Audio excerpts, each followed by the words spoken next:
l'actu politique avec vous, Michael Darmon.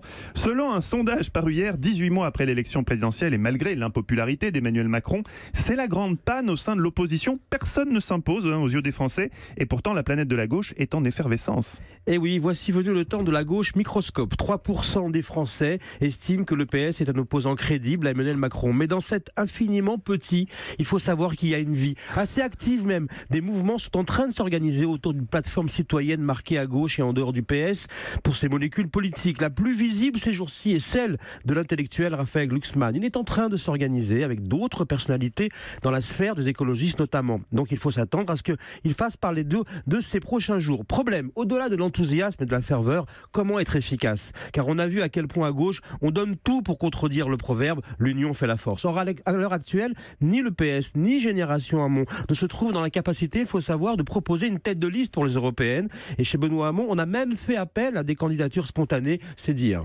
Ah oui, et qui peut fédérer alors ces éléments disparates et leur donner une visibilité? Eh bien, celle qui fait un retour en force très organisé, j'ai nommé Ségolène Royal. Bravo, première on a visiblement femme. ses militants à côté de vous. Oui, puis Axel a l'air très content. Mais voilà, donc il suit l'actualité en tout cas. Alors, première femme, on le sait, avoir été qualifiée pour une finale présidentielle, ancienne ministre. Premier acte, elle nettoie au Karcher les hommes politiques qui l'ont combattue et parfois très violemment. Elle se disait la porte-parole des invisibles. Elle parle aujourd'hui pour les silencieuses, les femmes qui subissent en violence les silences. Et elle relie le vocabulaire, c'est intéressant. Les femmes, comme la nature, sont abîmées et salies. Alors on la connaît, les contradictions, elle sait en jouer. Tous ceux qui ont travaillé avec elle le disent, elle peut parfaitement agacer. Mais chez Ségolène Royal, il y a toujours ce talent de sentir ce qui fait époque. Quand Olivier Faure est venu la chercher, elle a confié, le PS vient toujours me voir quand il est sans solution. Elle pourrait accepter de prendre quelques élus socialistes sur une liste plus large avec des personnalités. Pourquoi pas un certain Raphaël Glucksmann? On verra si la gauche microscope arrive à se densifier. En réalité, il faut le savoir aussi,